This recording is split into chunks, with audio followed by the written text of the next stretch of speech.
આંખ નથી ખોલી છે. એમના માતા પિતાને થાય છે કે પુત્રી સારી છે, દિવ્ય દ્રષ્ટિ વાળી છે આપણી પુત્રી, આંખ ખોલશે ધીરે ધીરે. હવે એ નામકરણ સંસ્કારનું તે આયોજન રાખે છે. નામકરણ સંસ્કારમાં કોને બોલાવે છે? જ્યારે નામકરણ વૃષભાનો જે હોય છે એનો એક મિત્ર પણ હોય છે, યશોદા કરીને. નંદ અને યશોદા, નંદ એમના મિત્ર હોય છે, નંદની પત્ની યશોદા. હવે એમના મિત્ર હોય છે એટલે એમને આમંત્રણ આપ્યું કે મારે ઘરે એક પુત્રી થઈ છે, તમારે નામકરણ સંસ્કારમાં પધારવું. યશોદા અને નંદ, કૃષ્ણ ભગવાન પણ ત્યાં આગળ જ હતા, કારણ કે વસુદેવ ત્યાં આગળ મૂકી ગયા. કૃષ્ણ ભગવાન ત્યાં જન્મ થયા, મોટા થયા થોડા ઘણા. હવે કૃષ્ણ ભગવાનને સરસ મજાના સજાવે છે.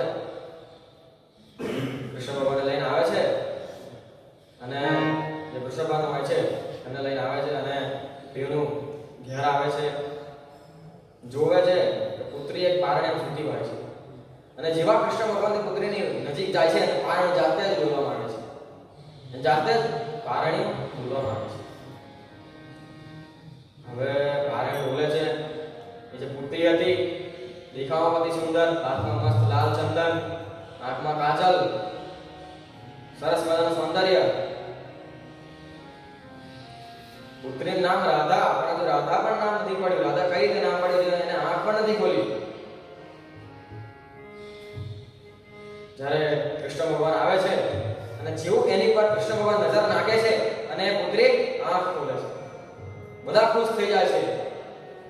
અને ખુશ થતા બધા કૃષ્ણ ભગવાનની વાહ વાહ કરે છે અને કહે છે કે વાહ, તમારા પુત્ર કૃષ્ણ ભગવાન કૃષ્ણજીએ મારા પુત્રીને દ્રષ્ટિ આપી. બધા ખુશ થઈ જાય છે. અતિ સુંદર દ્રશ્ય થાય છે. જગ્યાએ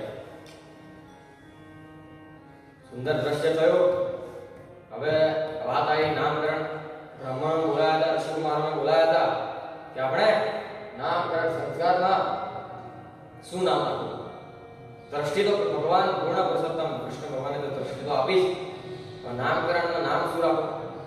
કૃષ્ણ ભગવાન બાજુમાં રમતા હોય છે, નાના હોય છે. રમતા રમતા પેલા ઋષિકુમારો તો વિચાર કરે છે કે કૃષ્ણ ભગવાન રમતા રમતા જોર જોરથી બોલે છે, રાધા રાધા એમ જોર જોરથી બોલે છે.